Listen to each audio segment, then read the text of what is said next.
This is the G Podcast with your host, Tommy B. Hey, what's up, y'all? Welcome to episode 260 of This is the G Podcast. What's up, y'all? Oh, yes.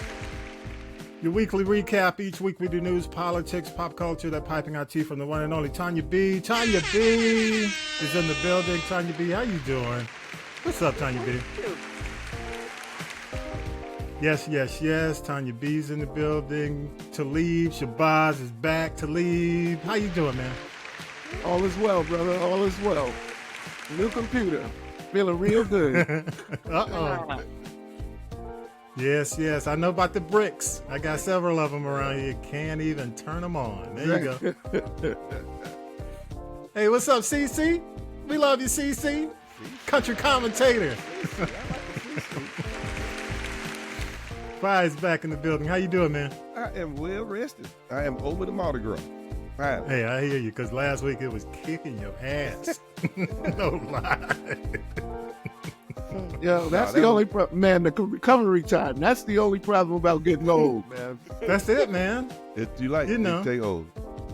You used to be able to, when you were young, you could get stuff done and then pass out. Right. Oh, yeah. Now you just pass out while you're trying to get it done. That's the difference. Yeah. But next time I'm gonna take 2 days off instead of 1 day off. There you go. All right. You gotta get them, man. I'm your host, Tommy B, the proud Grady baby in the building. What's up, y'all? And, before we get started, man, I do have to say this, because as we take eyes to the skies, and I hate this time of the year, because every year we're talking about these storms that come through, man. It's the plague of living, the downside of living in the Southeast, man. And, my prayers to my folks to the West already as we tape on Saturday, Texas, Missouri, some hard-hit areas, man. What you saying, Tanya B? No, just that I was reading, I saw on the news, just like you were saying, and we can expect wind gusts up to 70 miles per hour. There are dust storms, wildfires like the ones in California, tornadoes, and hailstorms, and they are headed to the east, more so the southeast. They come through Mississippi, Alabama. So allegedly by tonight, between 8 and 10 o'clock, the metro Atlanta area is going to get hit, and it may continue on up the eastern seaboard. So everybody hunker down. If you don't have it, you better go hurry up and go get it if you can find it. Hey, I'm getting prayed up, man, because, with us where we are, it's always overnight. I'm like, damn, not at night, because you can't see anything. The sleep storms, yeah. Oh, my God. So, I will be up all night. So it's going to actually make it to Atlanta? Because I keep reading it's not going to make it this far. Oh, well, based on the intensity won't make it this far. Mm-hmm. So you're looking at, some areas are going to be in that EF2 area, when you look at the scale of tornadoes, and, some areas are looking at high winds and hail. But Alabama's supposed to get hit pretty hard from here, though. Alabama does.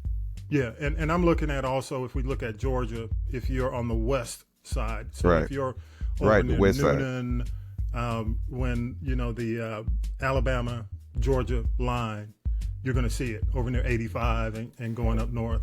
So hopefully, man, it's just hard to say, man, but the nighttime storms are the worst, and I'm going to be out. My prayers go out to all the folks who have been impacted and ahead of folks. But go ahead, Vi, go ahead. But President Cheeto, so climate change don't exist. Come on, man. When you start listening to President Cheeto, I know you mad at the Democrats. Hey, by the way, I got some exclusive audio. Mad ain't the word, brother. Mad ain't the word. Y'all want to hear? I've got some exclusive audio of Democrat responding to Schumer. And I'm going to play it before we get in the news. Y'all want to hear a little bit? Let's see. Yeah. Here's some responses from the Democrats.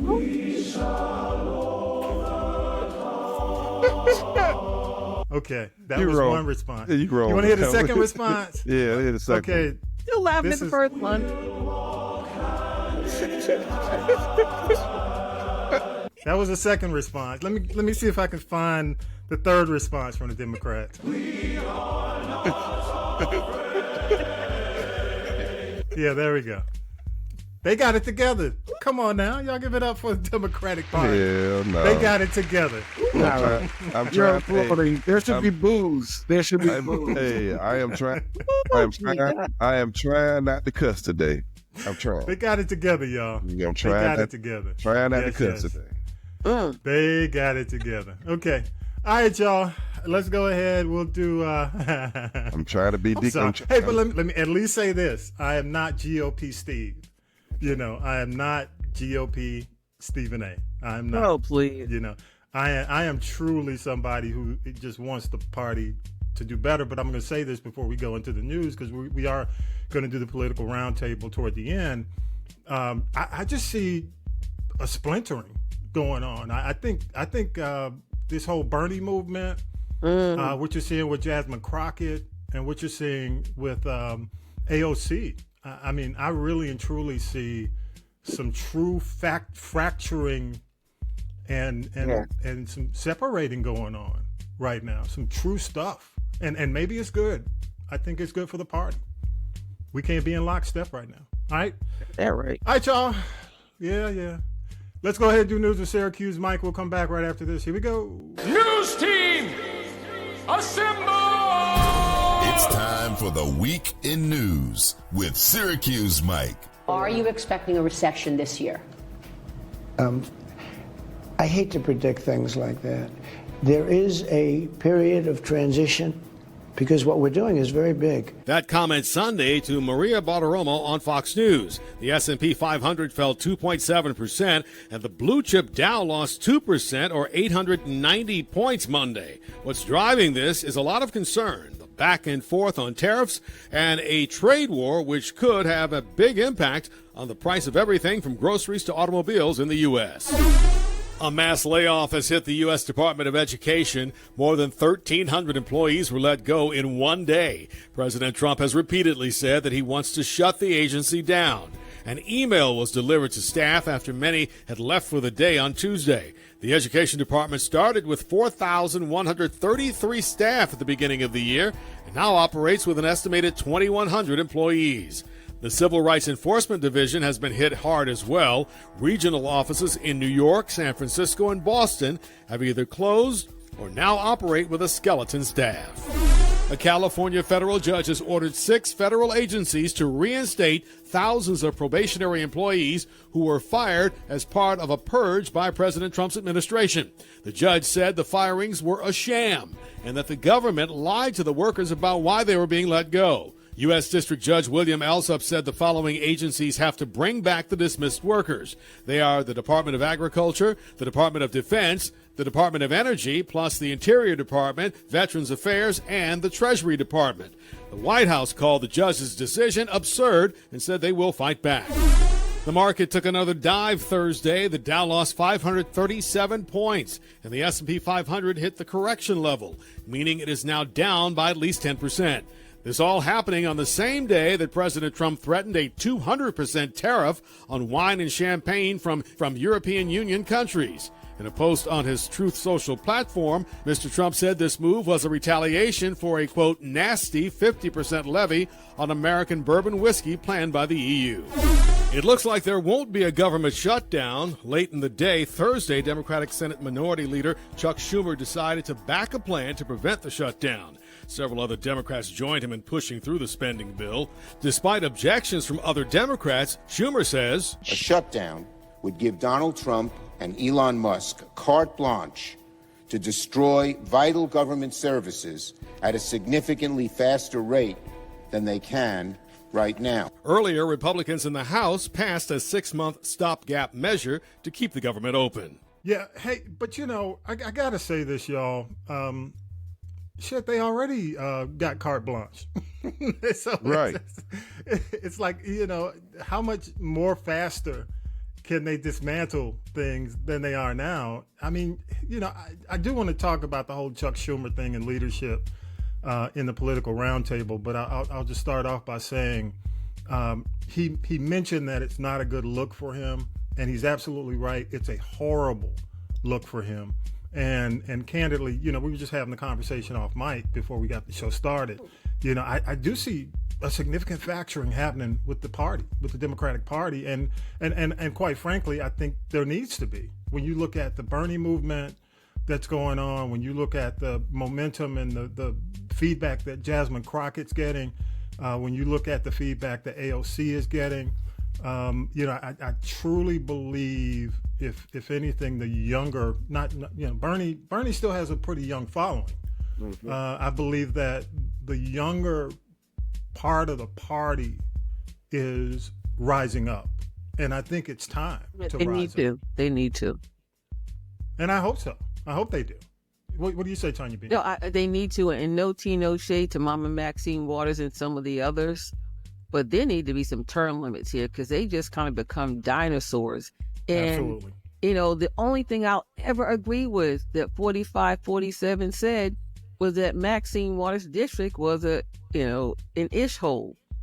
Yeah. But what has really happened, and I don't know whether she's doing stuff very quietly that we don't know about. But, there comes a time, just like anything else. You can look at music, you can look at politics, you can look at science, you can look at almost every faction. You look at anything in the media, every now and then you need to have a changing of the guard. There will be some that can keep up. But, I don't even know if Chuck Schumer really cares because he's worth so much money. He could walk away today and not give 2 F's about what happens after, and I think it's time for a change and a shift. If you got, and then you got these rogues in here. You got, to me, 2 mentally deficient people running this country, at the end of the day. And, when Wall Street goes down, I know Syracuse Mike mentioned it, but I think I sent it to you the last 2 or 3 weeks, it's down $5 trillion, Yeah. And all of these so-called tariffs, I know we'll get to this later, but it's going to cause this country to collapse. And later on, I will tell you why. Yeah. Well, you're looking at just this week alone, and I didn't even include, because just to include all the different times that the stock market dipped in 1 week, it would have extended the news out maybe about 5-6 minutes. And we're talking about 4 or 5 times that the stock market had a dip. Now it's at a correction point, which means it's 10% down. So we're looking at where it is now it is a correction versus where it had been at record highs. The other thing, and I just want to mention these, the problem I have, again, of course, there was going to be a point when the Republicans were going to, quote unquote, right-size government. We knew that was going to come eventually, okay, because they've been trying to do this forever, and but to be selling Teslas on the White House lawn just speaks to me and says again, we got the wrong people doing it.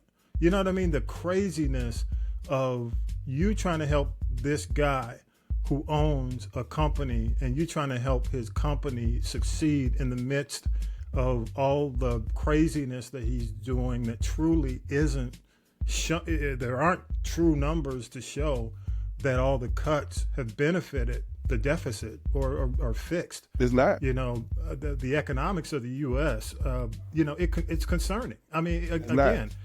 It's not. When you talk about all the layoffs, you talk about now they're going after the Department of Education, potentially closing it down. It's not all about what you're attempting to do.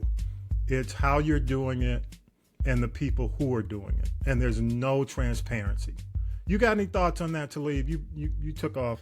What are your thoughts?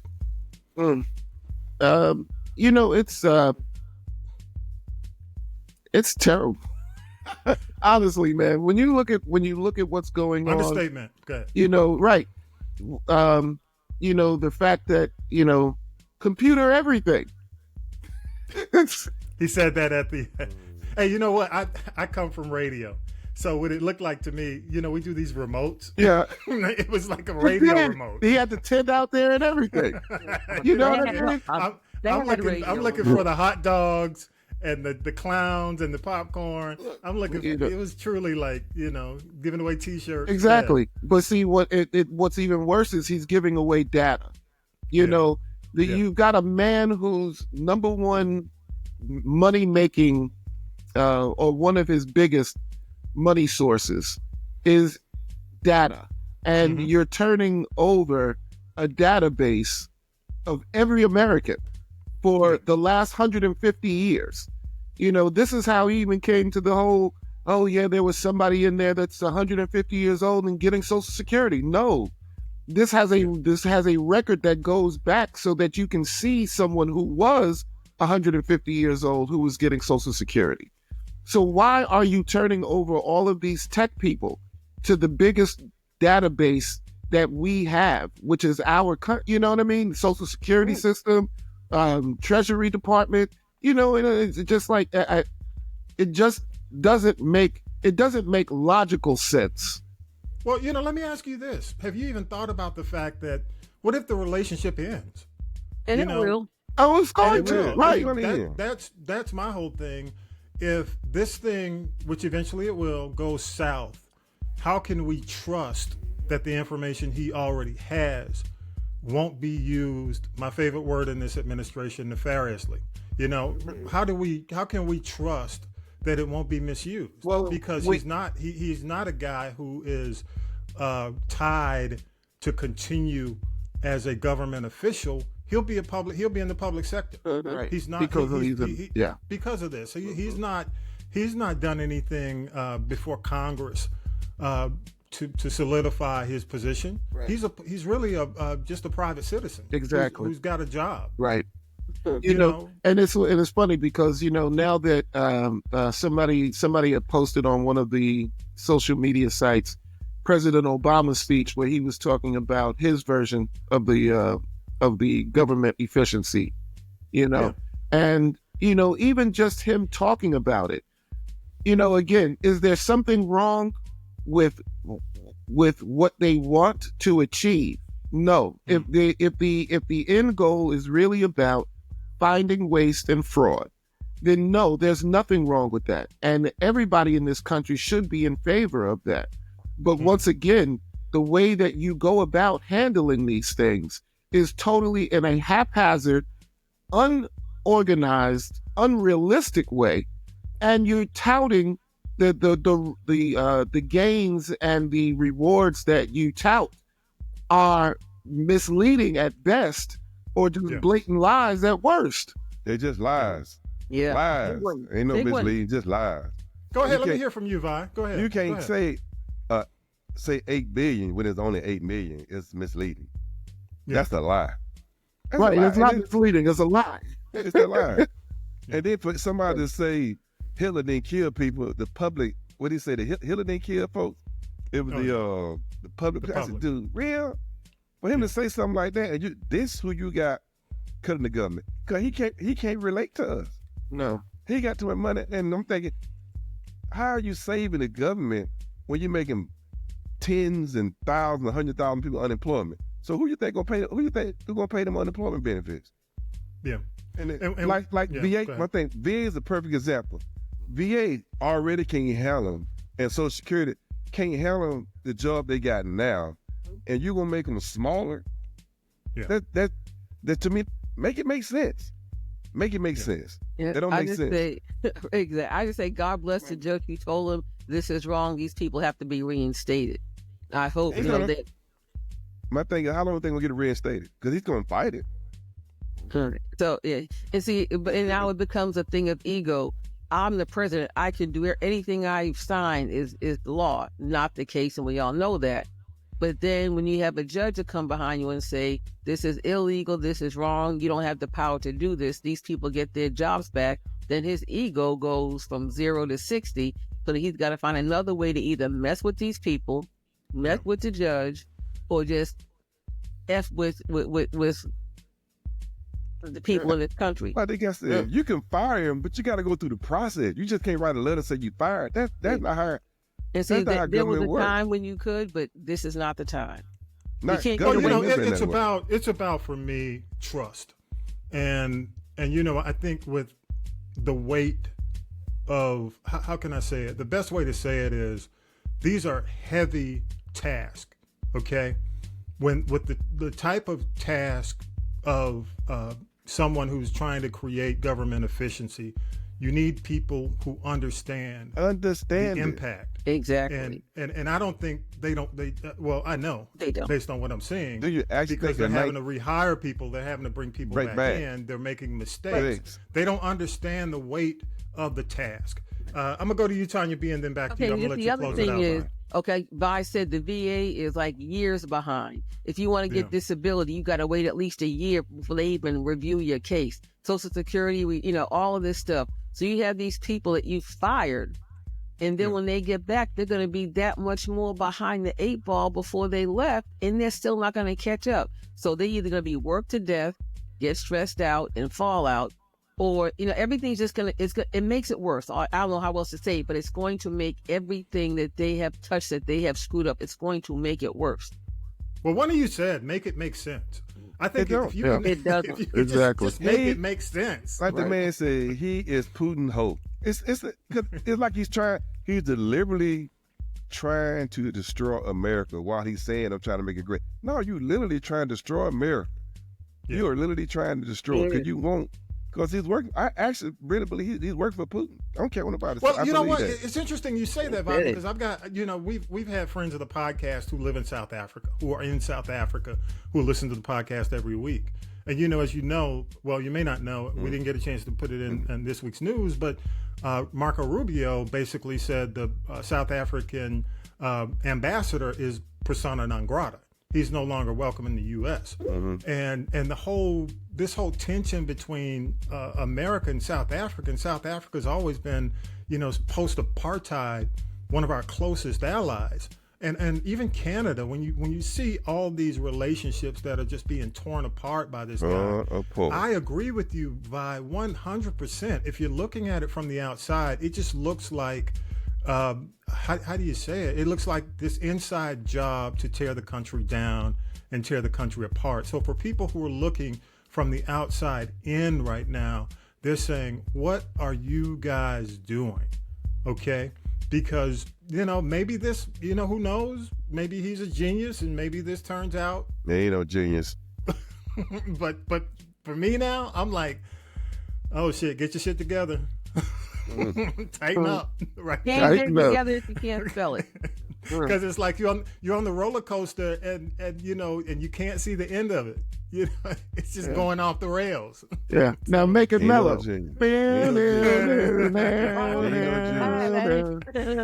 up.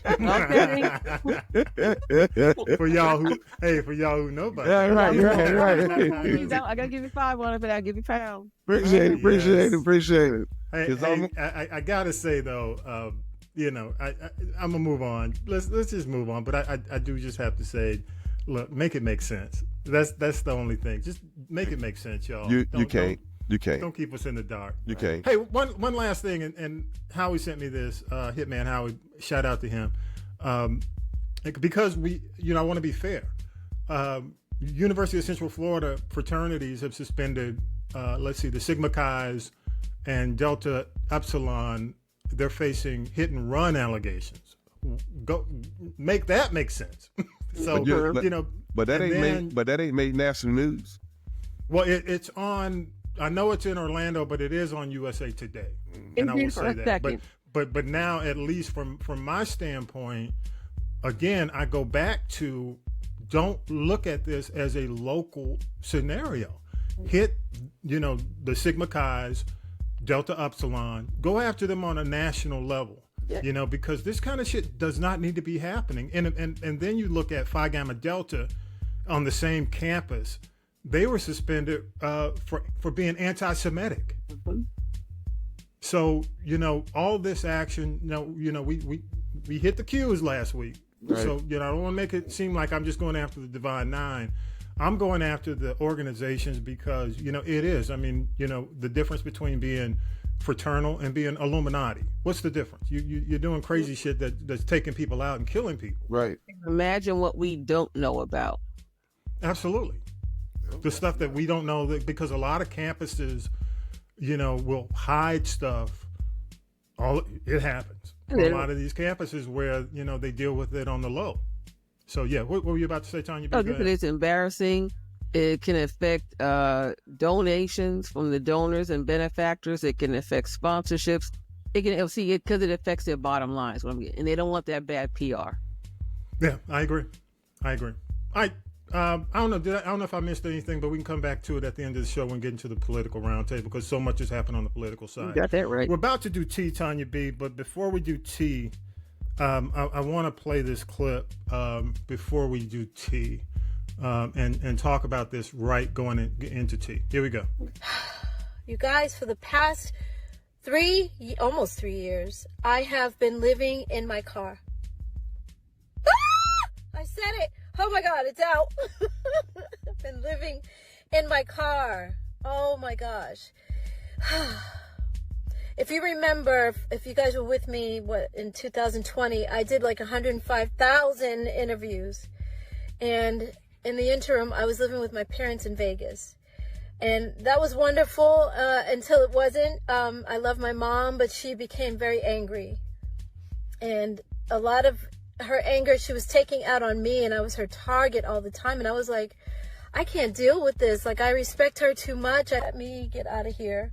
And I was sleeping in my car for maybe about a month in Vegas. And then the guy that was co-managing me at the time was living in LA, and he said, you need to come back to LA. Okay. And he said that I could stay with him. And so I was like, okay. He's like, I don't have a lot of room, but I'll make room for you. And then when I got to his place, he actually didn't have room for me. So it turned into, okay, well, I'm going to put you in a hotel for the night. And that one night turned into 8 months. Oh my God, you guys. Because every apartment that I looked at, every single time I looked at a place, I would call him and I'm like, okay, can you meet me here? I would tell him ahead of time, of course. And then he wouldn't meet me there until I would take video and send it to him. And he's like, no, oh my God, this neighborhood, I hate it. I mean, I felt like he was playing games, and I knew he was playing games, and I wasn't the one. I'm like, come on, I'm trying to make this easier on you because financially, I know it's got to be hard. You're paying your rent and you're paying my hotel. His apartment was $1,700 a month. And then my hotel was over $3,000. Yep. So, and I was always stressed every week because he would pay weekly for the hotel. So every week I was like, oh my God, can you afford it? Are you okay? And he's like, no, I can't, but I'm getting it together. What? You're the one who said to go to the hotel, and you're not approving any of the apartments. Like, it would be so much cheaper to just get me into an apartment. Like, what's the problem? Let's go ahead and do this. Now then, children, it's time for tea. It's tea time, y'all. Sipping the tea with Tanya B. All right, so for y'all doing audio, that was Dawn Robinson, formerly of En Vogue, and Lucy Pearl, solo. And, well, you heard it. Tanya B, make it make sense. Dawn needs to get out of her own way. Dawn needs to get off the ego trip. That is her problem. As she's a victim, it's always something that somebody else did to her. How about she get up off your ass like you were doing before you got in En Vogue? According to Terry Ellis, working at Ralph's, pushing grocery carts, and get a job. She does not want to. She still thinks she is living up here, and she's not. While you see the other members of En Vogue have carried on ever since she left or got kicked out. Even Maxine Jones saw the light and returned to the group. So now Dawn is like, oh, poor me, woe is me. Your mama probably put you out because you crazy as she is. And then, again, she's depending on somebody else to put her up in an apartment. Really, girl? How about, it's almost like she thinks she is beneath working. And you have, I look at, what's his name? Jeffrey Lewis, who was Eldon from The Cosby Show. He went and got a job to take care of his family. Trader Joe's. Yeah, the young man that played the nephew, Jeremy Suarez, that was on the Bernie Mac show. He said after it was over, he went and got a job in construction. She don't want to work. She wants people to give me an apartment, give me this, give me that. People have offered her things that made it very easy for her to still do singing things and do gigs and audition, but she wouldn't take it. There's no reason why, like a lot of people do, go back and make some money. You know what? You're going to be somebody's backup singer. I guarantee you people would not recognize Dawn Robinson if she was singing backup for Patty or I'm not saying Anita Baker. She off the scene now. Anybody like that. So, well, I'm going to say this, Tanya B. Her ex-husband stepped in twice after this story, but lately he said, look, he works, I think, for Hilton. Yeah. And he offered her a job doing sales for Hilton hotels in the hospitality industry because, he feels like her high profile her personality would work in the hospitality industry. And I don't know if she's responded to him because this is the most recent story. But go ahead. Well, flexibility. And then at first, Jermaine Dupri said, okay, come to Atlanta, you can be my assistant. But of course, that was beneath her. But then even he said, you know what? She needs to get out of her own way. And then somebody, I said, and remember I said to you, wait for the GoFundMe to start. Well, it had started. And then there was even somebody who offered her an apartment for a year to take care of her rent for a year. But see, in that year, Dawn, you have to get up off your behind and become self-sufficient. The days, she just wants somebody to take care of her. And she doesn't want Can I clarify one thing, Tanya B? And I'll throw it back to you. Mm-hmm. There are people who are saying she's happy living the car life. Car life, as she mentioned it, she doesn't want people to cry for her because she likes living in the car. But she should have stayed off social media. What's that? She should have stayed off social media talking about it if she was happy with it. But go ahead. Yeah, but my point is this: it's not safe. No, I it's can not. see you got if you've got an RV. What is it? The Mercedes, the one. Well, unfortunately, the one where Angie Stone passed in. One of those the Sprinter. Yeah, the Sprinter vans. You can live. You can self-sustain in something like this. My big recommendation for her, if she likes living in a car, go live in a tiny house. That's my first recommend. When I heard her talking about that, I'm like, girl, get out the car. Because first of all, you got carbon monoxide issues that could occur if you're trying to stay heated, or the car is running, or it's trying to stay cool. It's not safe. Go get a tiny house. You can get under 1,000 square feet. Look at HGTV. People are living in these things. So my biggest thing is, if you can get the land, which people have land everywhere. Somebody's willing to support you on the land side. Buy the land, get a tiny house, and be happy, but not in the car. And I love them both. I'm just gonna say, Terry, Maxine, Cindy, and Dawn. Those are my girls back in the day. In Vogue. Big fan. Yeah, in Vogue. They have to keep working because they didn't write all the songs. Right. Most of the stuff was Foster and McElroy. Yeah. They did most of the stuff. They didn't write the songs. It's just like, they were almost like American Idol when it came down to choosing the four girls. Right. Yeah, they were manufactured. You're right. They were manufactured, but God, what chemistry.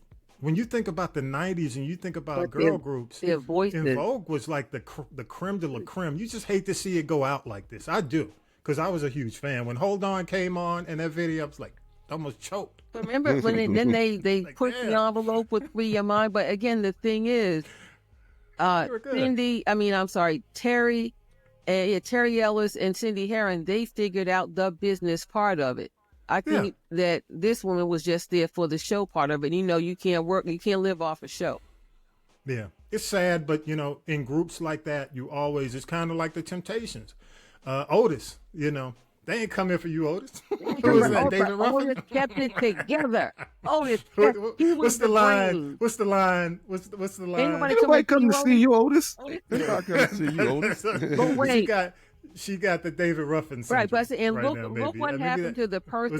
Was it David? Was it David? Look at the person that said that. Look at the person who said that. Yeah, so now, and honestly, I might have some empathy for her, and it's not much, because she has not learned to, in the words of Shaka Khan, get out of her own way. Now, Mary J. Blige even said after her divorce that she didn't have a home, but she hadn't fractured all her relationships, so she had somebody who took her in and gave her a room in their home until she could get back on her feet. She was not beneath doing that, but apparently old girl is.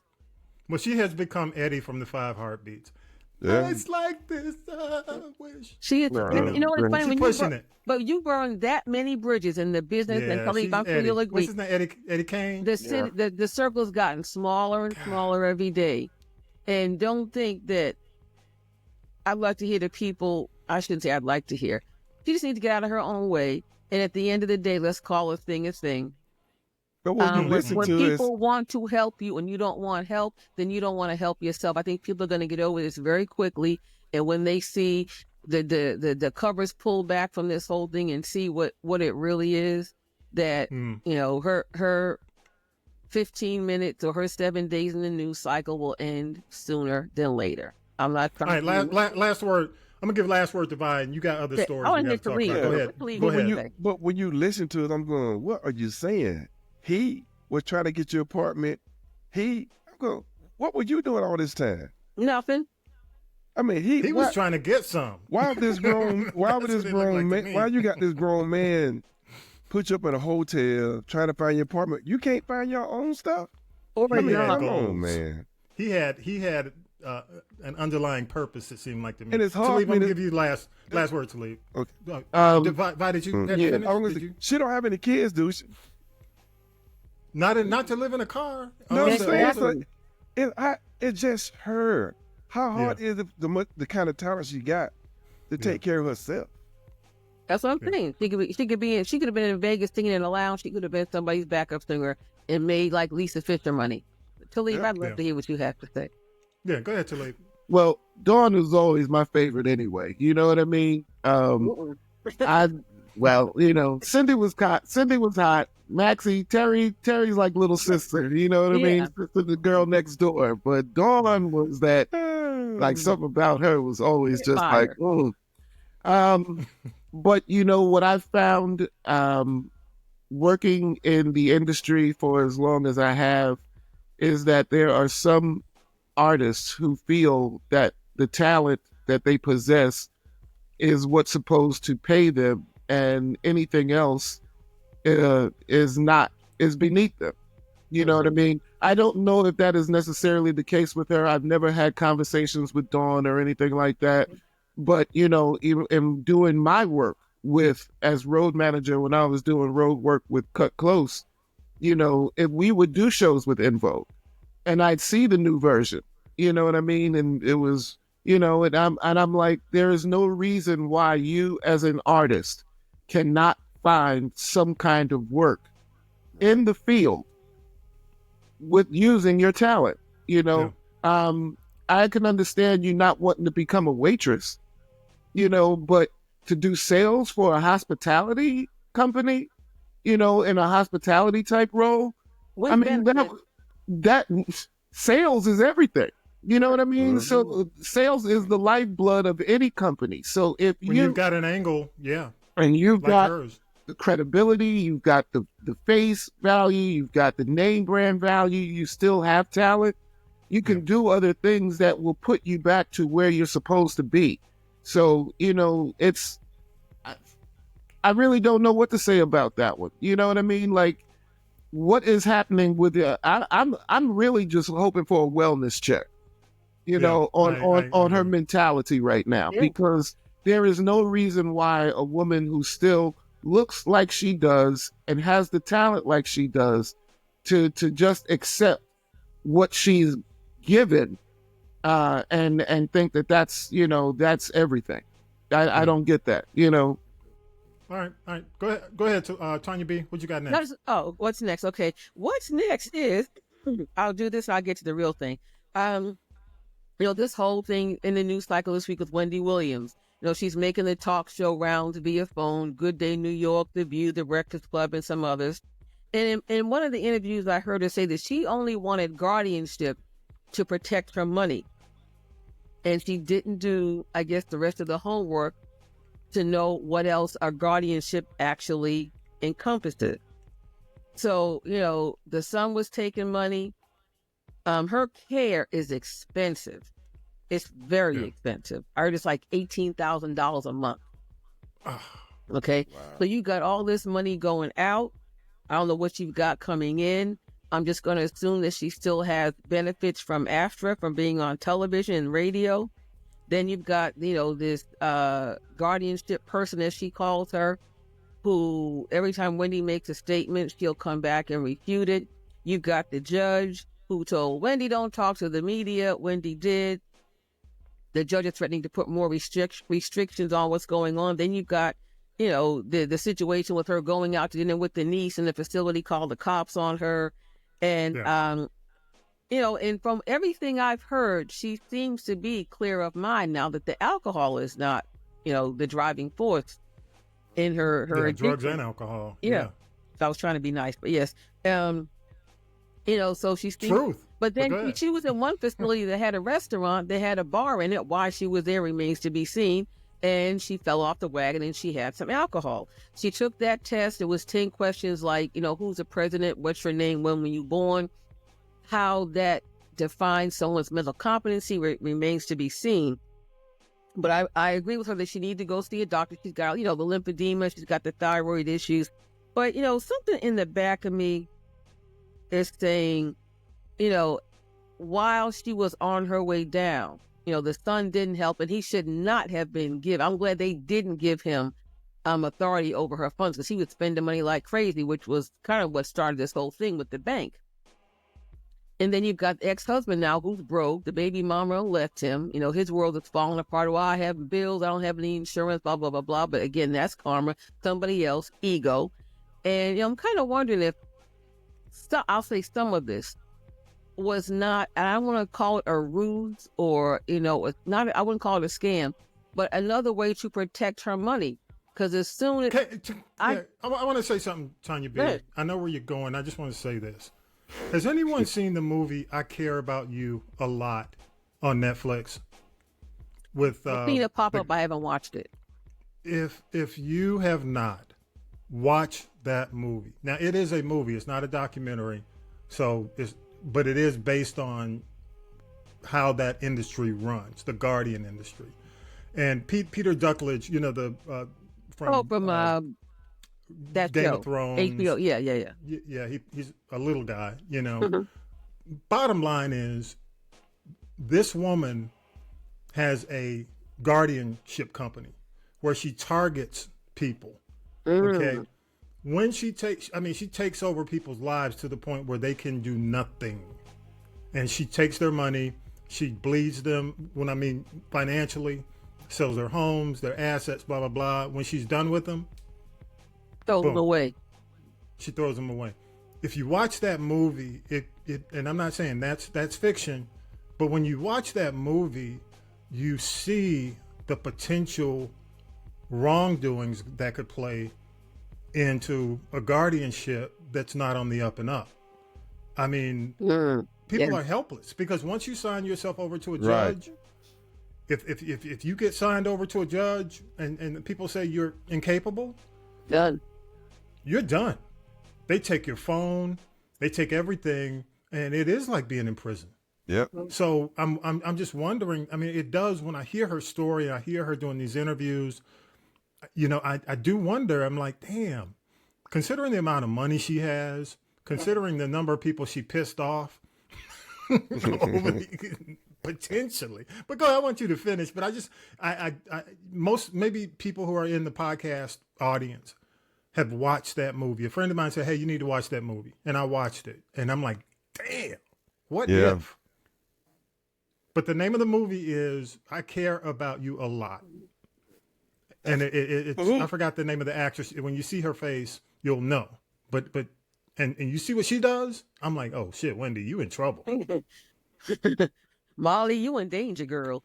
Yeah, because it's based on fact. How do you and you think about that? Yeah. And again, on all these years that she's been locked up in these, she goes these high-end prison facilities, has she even had the opportunity to look at a bank balance and to see where her money's going? I said, money's going out, nothing's coming in. I just really hope when this is all said and done and the smoke clears and settles, that she's not broke.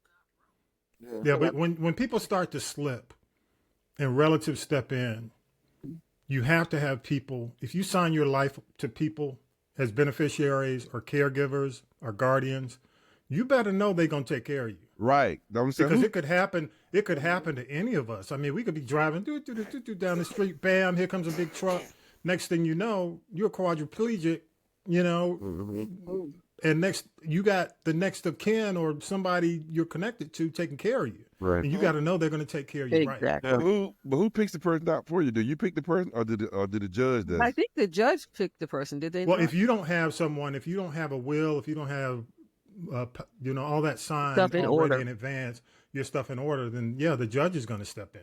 And who's to say this judge who keeps threatening, putting out these threats against Wendy is not connected to this conservative woman, Guardianship. I mean, look, I'm telling y'all, I ask y'all, if you got some time, check out the movie. Let me know. Give me your feedback. I'm going to throw it back to you, Tanya B. I'm going all in your stuff. But my thing also is, as soon as there is an inkling of there being one nickel available, I'm telling you, her broke down ex-husband is going to come back looking for money because he tried to get it from a judge twice and the judge said, go away. You're not getting anything else. And at the end of the day, I wouldn't condone what this guardianship person has done, but I still have a little feeling, there's a little tea in here that they're trying to keep the ex-husband from trying to come back and get any more money from her. Because, don't forget, she gave him $10 million. He pissed it all away. Wow. Hey, let me ask you though. Like Nicole Murphy. Did you hear the interview, Tanya B? I was listening on The View. Did you hear it? I listened to the View interview. I listened to Good Day New York, and she called into TMZ, and even the Guardian's lawyer was, lowbrow threatening TMZ. Yeah. About even talking to Wendy, but everything she's done in the Breakfast Club too was her second or third time on the Breakfast Club, but everything she's doing by phone. And with the help of this woman who's like a caregiver, I forgot her name. She's a caregiver advocate trying to help Wendy get up from under this. But do you think she sounds stable to me? I mean, outside of the fact that I don't see her doing a show. No, she sounds I don't think she's stable enough to do a show, but she sounds like Wendy. Kind of sounds. Yeah, and then like, I think what she could probably do, should she get to the point where, she's going to have to, I guess, go back to work in some capacity. She may do a podcast, but it shouldn't be anything visual. Yeah. Look, because she's still riding on the scooter. She still has the issues, with her stability and walking from the lymphedema. She hadn't been getting treatment for that either. Yeah, true. All right, what else you got? Okay, I'll be real quick with this. Puffy's back in court this morning to answer new sex trafficking charges. Of course, he's always innocent. The opening statements, I'm surprised that they have not delayed it. The opening statements for the trial begin on May the 12th. And now his lawyers are trying to get the Cassie video kicked out as potential evidence in the trial. They're saying, CNN doctored the video. CNN said, no, he didn't. But if that were the case, don't forget he, gave that BS apology on Instagram for his behavior in the video if he didn't do it. They're calling more than 20 witnesses. A lot of people have been in fear for a very long time, because of the threats he sent to them directly or through other people. And they really want these folks to, I think if they testify and they show this video, and anything else, don't forget the feds got everything, anything else that is there, it could be the beginning of the end for him. And I just want to say shout out to, Biggie's mom, Miss Valletta, passed away a few weeks ago. But I do believe that she had all of her affairs in order so that Puffy could not get a hand on anything. Because Biggie's catalog just sold for $150 million. Yeah. And I believe that's going to go to his son, Christopher Jr., and the daughter that he had before he married Faith. Those are the next of kin for him. Because Miss Wallace said she wanted to smack Puffy in the mouth, and I don't blame her. Yeah, I hear you. Lastly, let's talk about the homegoing of Angie Stone. I do know some people that went to it. It's on YouTube if you want to look at it. It's almost 3.5 hours long. But one of the clips that seems to be going viral is the clip of Tyler Perry speaking about how he was mad for the way that Angie was treated. She did help a lot of people who never really publicly even gave her a 1 on it, never mind a 5 on it. And a lot of people used her, including Clive Davis.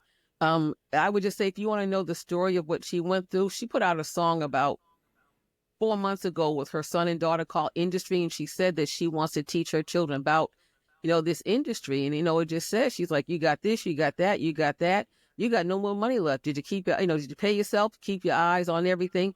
And, there was this big lawsuit she was filing because she hadn't been paid royalties for 20 years. And it's a shame that it took this long to get to that point. But again, she came to the industry as a teenager. People, you had no guidance. You had, people saying, oh, sign or we'll get somebody else to replace you and we can get another you anywhere. Just sign right here. And there's a great story of Grandmaster Flash when Sugar Hill Records, where Angie was as well, came to Grandmaster Flash and the Furious Five with that deal. They were so hungry. Flash said, well, wait a minute, shouldn't we get an attorney to look at this? And they were like, no, man. And then they were like, oh, we can replace you. We can get somebody else. And he said that was one of the worst things he ever did. And that's why he separated from the Not So Furious Five. And you look at, again, he was the one that asked the questions, and you look at where the rest of them that are still alive, those of the Furious Five that are alive, and you look what Flash is doing. He's a global cultural icon. Yeah, you know, so true. I mean, you got so many, and you know, we've gone through it talking about, well, on the political side, there's so much talk about paying performers, you know, from the pool of money that typically would go to just the songwriters. Okay. Sure. And, you know, there's that big controversy that eventually, I mean, that if radio had to do that it would hurt a lot of smaller market radio companies. But I think eventually, when the more these situations come about, there's going to probably have to be a revisit of that conversation again, because there's so many artists out there who basically perform to live. When they cannot no longer perform, you know, there's no longer any money. And there was this big thing about how Tribe Called Quest didn't get paid for, that they sampled Lou Reed while Take a Walk on the Wild Side. Yeah. They didn't get paid because they used this man's music and he owned the publishing to it. So no, they didn't get paid. But every time they performed that so they could feed their families, yes, Lou Reed did get paid. That's a part of the business that people still to this day don't know about when it comes down to sampling. No, Lou Reed, honestly, Lou Reed had no obligation to pay them anything. He could have if he wanted to, you know, and, you know, and all these things, you know, when you learn the business, that's where the money is made off the stage, not on it. Well, you know, and you know this, Talib, back in the day, sampling, you know, a lot of guys didn't understand the legal ramifications, so they were just sampling their ass off. Yeah. That's how, permission. George Clinton, that's how George Clinton got paid, because eventually he had to circle back and say, hey, you owe me this, you owe me this, Snoop, you owe me this, Dre, you owe me this, because people were just sampling their asses off and they weren't thinking about, hey, you know, you got to pay the people you sample. Right. Go ahead. Yeah, I was. Then you Vi. Yeah, because that happened when I think Puff Diddy did a Sting song. He asked for permission, and Sting said, I told him no, and he did it anyway.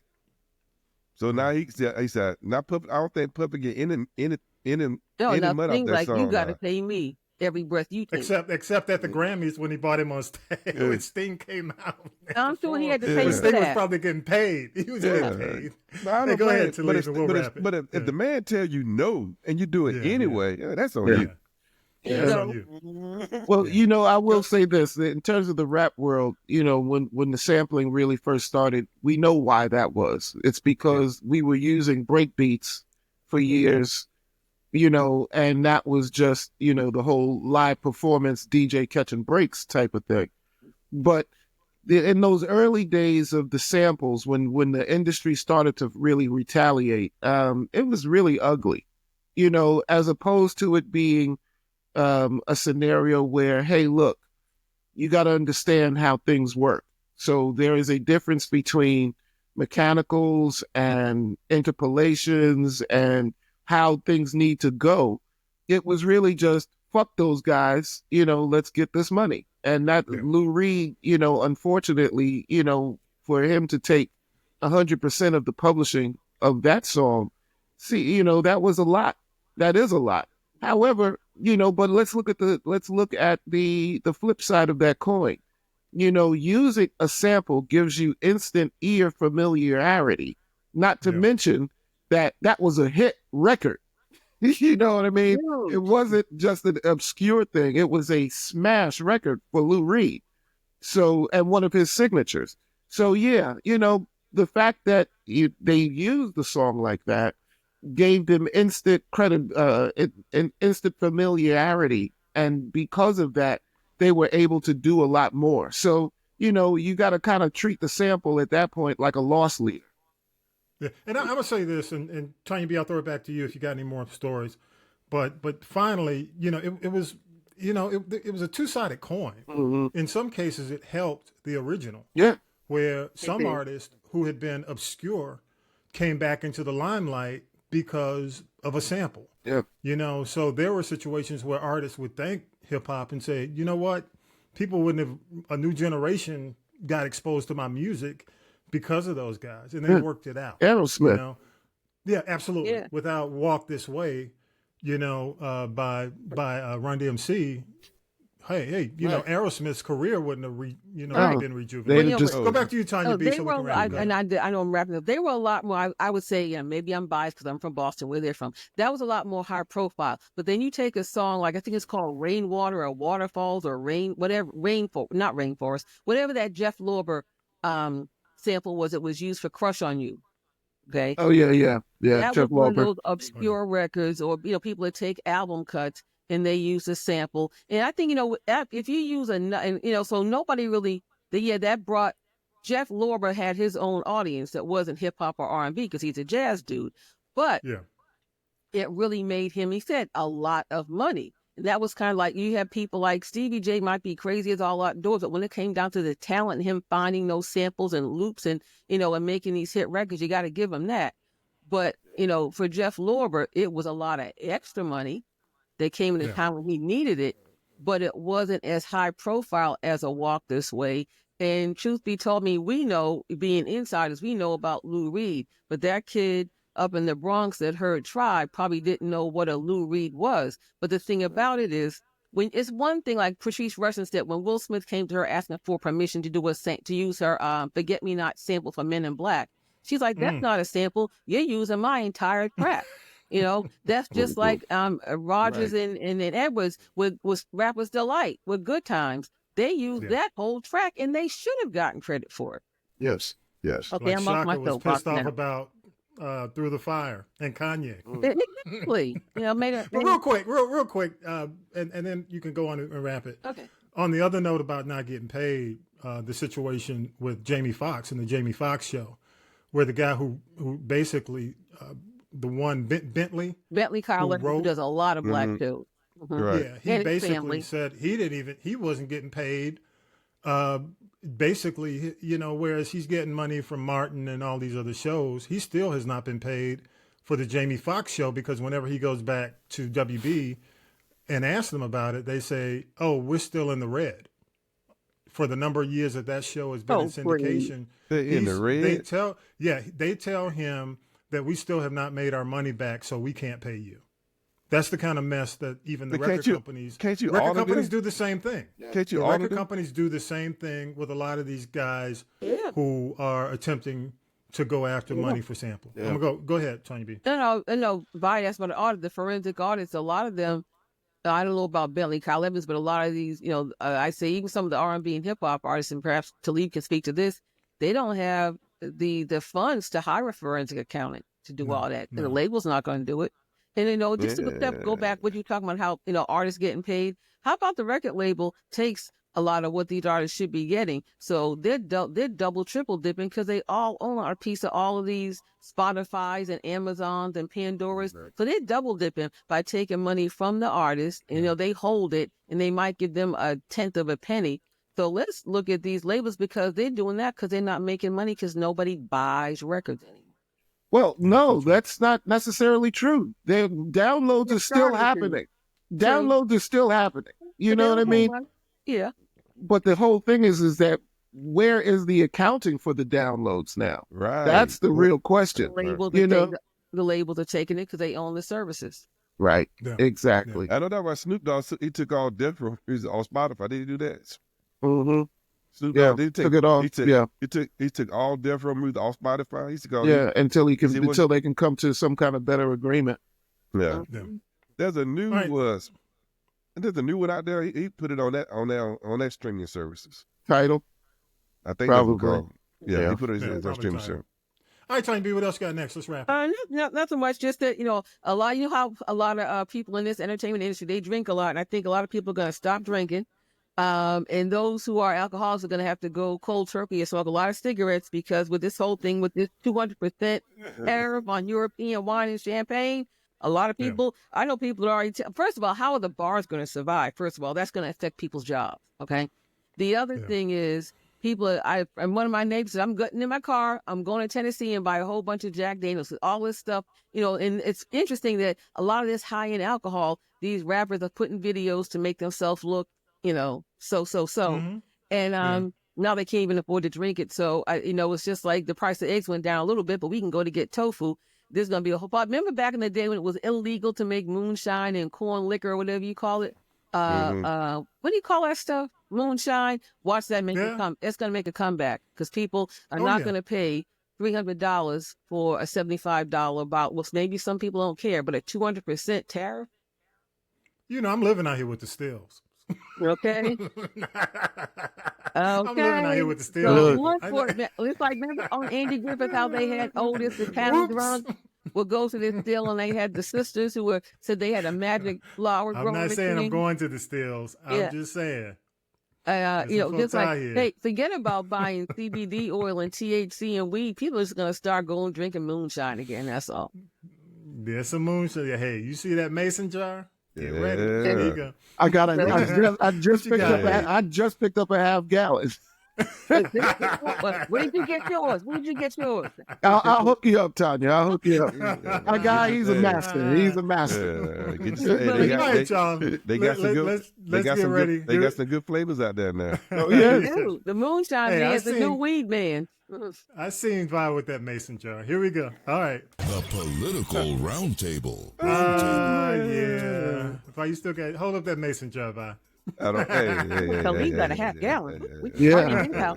Look, when I plug you with this spot, just think about it's all coming out of a space called the North Forsyth Brewing Company.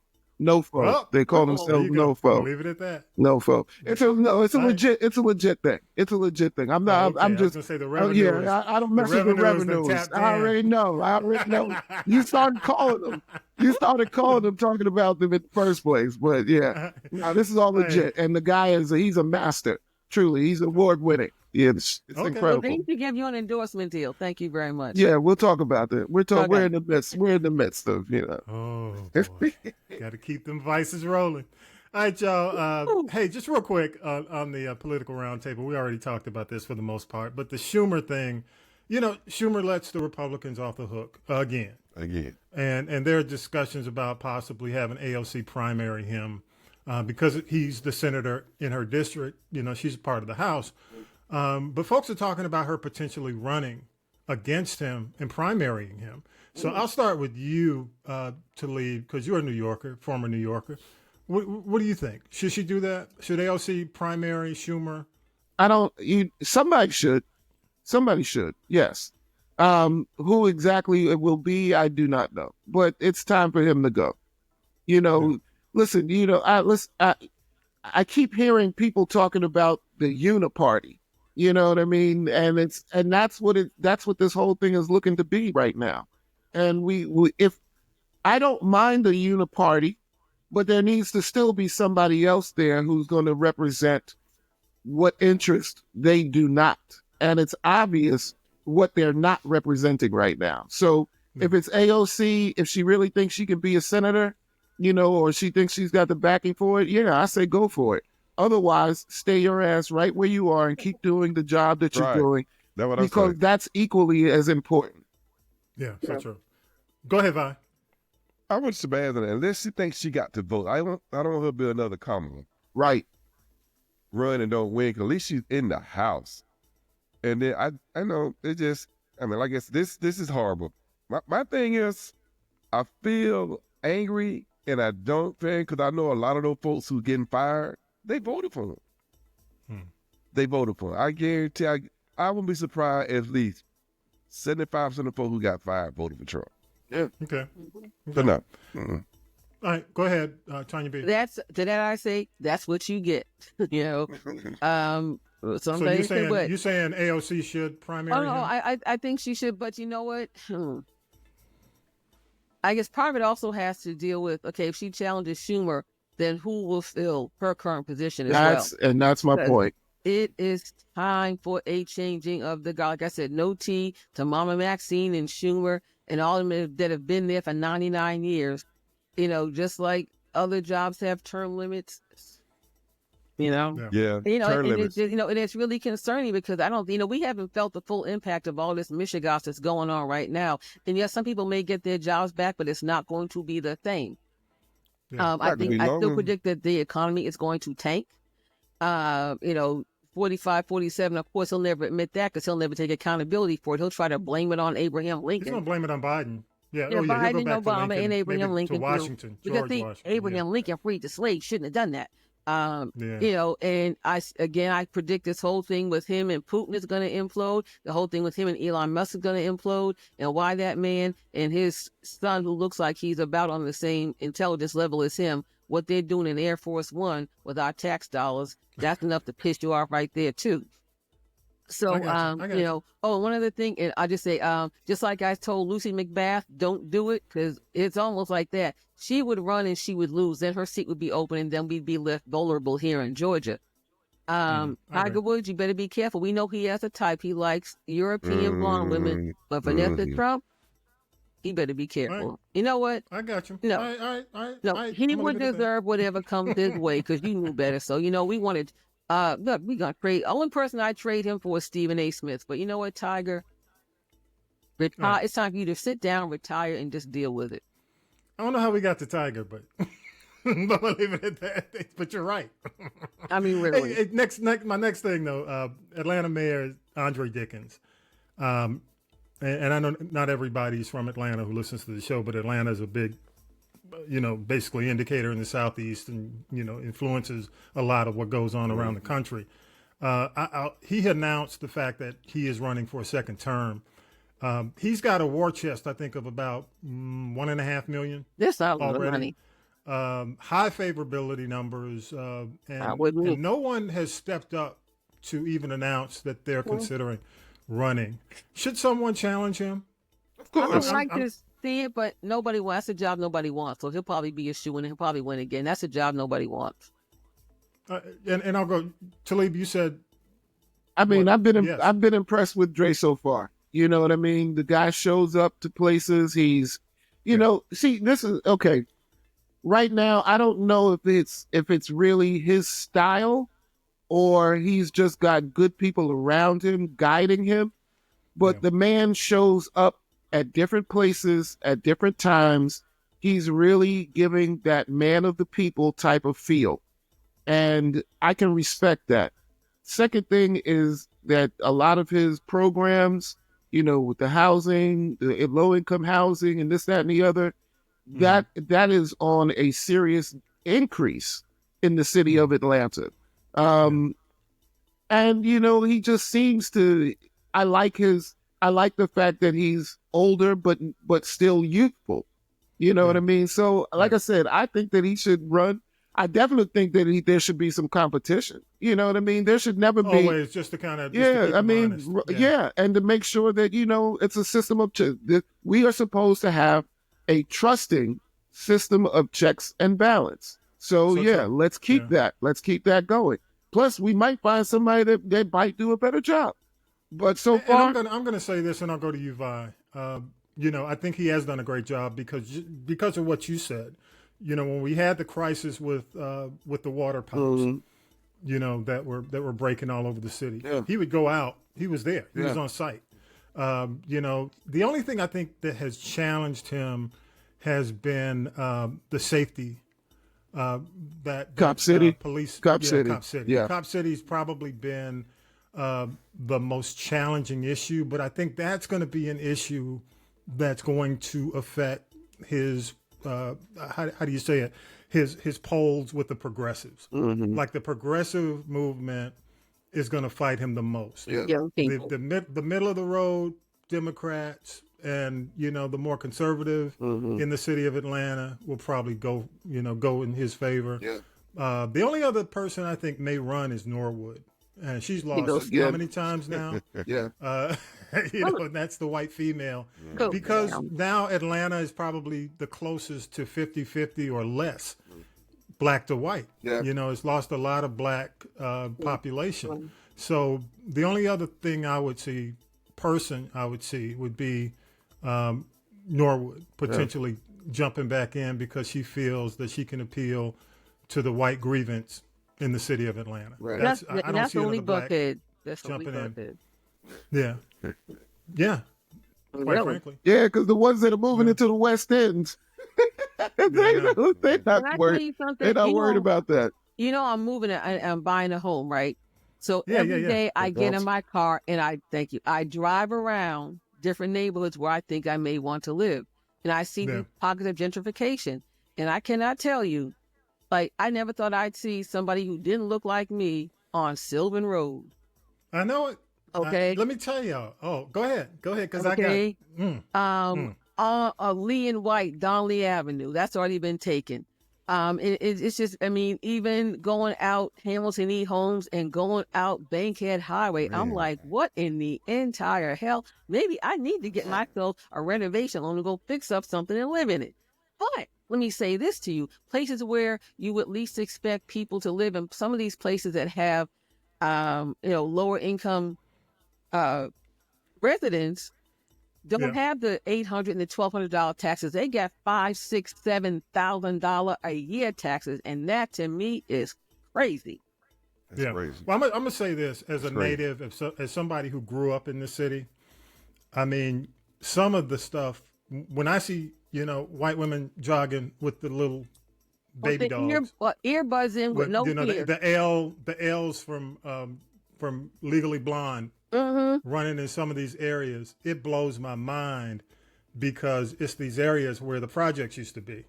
And I will say this, and I tell people, keep in mind that it may be that way by day. Sometimes it's like that Stephen King book, that movie. Sometimes they come back. The brothers, I'm telling you, and that, I'm just here to tell you that you know the history of where you're moving to and know how long the change has occurred. Because in a lot of cases, they don't even, how do you say, the bodies underneath have not even been moved. Yeah. And I don't mean that in a I know what you mean. Supernatural way. I mean, it's just some areas have this generational curse. You got to know where you're moving. You got to understand where you are, because I'll say this, they didn't understand Atlantic Station when they built that place over, you know what I'm saying, Talib? Yeah. There's some areas where they wondered, I'm like, wow, guys, why are we having this crime? Why are we having some of this stuff happen? Blah, blah, blah. Right. Or even, I grew up around Grady Homes. They leveled most of that, and they gentrified a lot of that, Fourth Ward. And I tell people, I'm like, look, if you see stuff happening, just out of the blue, because sometimes they come back. Oh, yeah. Well, let me just quickly leave it at that. Go ahead. Last word. Okay. I talked to this new council person in Ward 1 where I work. His name is, I forgot. Anyway, Wentworth or something or other. And, there was on McDonough Boulevard near the federal pen. If you go down toward the Lakewood area, it was a General Motors plant there. You know what I'm talking about? He said that is going to become another Atlantic Station. So if you live there, don't move. If you can buy there, which I might do, go ahead and do it now, because that is going to change the complexion of that entire neighborhood. And it tells you who they're catering to when they say they're going to put a Publix down there. Because, we go, Peanut and them do not go to Publix because their prices are too high. They go to Kroger on Cleveland Avenue. They go to Walmart. They go to, Ollie's. And it's a shame because even Dollar General said they're experiencing a lot more shrinkage because the people are coming there to buy their groceries. They're not seeing, they're seeing them, but they're seeing them coming there and boost and not pay. So just imagine what's going to happen down there by the federal pen when that next door to that becomes Atlantic Station. Tanya B, I drive that route going, when I don't want to get on the highways ever. I don't blame you. But that's my back way to downtown Atlanta. Mm-hmm. I drive through it and I'm seeing the L's from Legally Blonde running with the Chihuahuas. It is mind-blowing. Wow. And you never thought that? It is mind-blowing to me. It's mind-blowing. After growing up there. Right. Is it mind-blowing to you that you would see new rebuilds or people that they don't care about the house, they want the lot. They tear down the house and then that's existing on the lot, and they're putting up these $500,000, $750,000 homes, and you got the person next to you in a bungalow. Yeah. It's happening all around the federal pen. Yeah. It's happening all around it. Yeah. But it's mind-blowing. And any other natives, I'd love to hear from you, because I drive through the city now, and it's mind-blowing considering what it used to be. You don't recognize it. All right, y'all. Let's go ahead. It's time to wrap it up. This is the G Podcast. All right, y'all. We'd love your thoughts again, especially some natives. Hit me up. I'd love to, get your thoughts on what you're seeing around the city. Scan the QR code. Our logo has it on there. Social media links. You can leave feedback. Go to our social media, leave feedback, leave voice messages, whatever you need to do. I promise. I told you I'll play back the best. Don't forget, 25 for 2025 still going on. Also, y'all, I reminded everybody we are a Spotify podcast, so it's free. It's free, y'all. You can go there. Just follow us on Spotify. I remember every week to tell people to follow us on YouTube, but the video is also on Spotify, so you can get the video version and the audio version on Spotify as well. So go there and support us. Final shout outs. I'll start with you, Talib. I just want to say rest in peace. 2025 has been taking out a lot of the greats, and just found out that on March 11th, reggae singer Coco T passed away. Wow. So, he had a song, Sonia. He had another, he did the Pirates Anthem with Shabba Ranks. I mean, anytime you hear like somebody doing 90s reggae, you're going to hear about 5 or 6 Coco T songs. So sleep in peace to him. Gotcha. Tanya B, you got any shout outs? Just, everybody in the DMV and everybody back in Boston and everybody who hears me, all my people, 25 for 25, just send us 50 cents a day or $1 a week or $5 a month. And that's how you do it. Check that QR code. Check out the Birdwire, the best new and classic independent music anywhere. Yeah, absolutely. Country commentator, CC? Yes, my shout out to all the people who are 50 and above. Enjoy your life. Do not wait. Live every day as it's your last. And I will say, get some sleep. Because your ass cannot go 24/7. When you die, you sleep. Worry about that. Right. Sleep when you die. Right. Sleep. Rest your body. Try to go without some sleep. Hey, how did it feel, Bob? Hey, brother. Yeah, brother. I ain't what I used to be. I can admit that. You be moving like Tim Conway, Carol Burnett. For those in the know, back in the day. If you can. All I can say, when you get that, just don't sit long. Stay on the go. Yeah. Nah, stay on the go. Keep moving. That's the key. Keep moving. Keep moving. Keep it moving, but damn. Okay, I hear you. All right, y'all. Hey, just quick shout out, man, to all my folks, man. Again, if you're in the pathway of these storms, man, and again, by the time this has played, hopefully everybody will be fine. But it's spring. I know we're in that severe weather pattern. Just make sure you do all the things to prepare within your household. Have the radio, weather radio, all that stuff. Go ahead and stock up. And I hear they're giving some away free in a lot of cities right now. So there are situations where if you don't have access or the funds, check with your local government.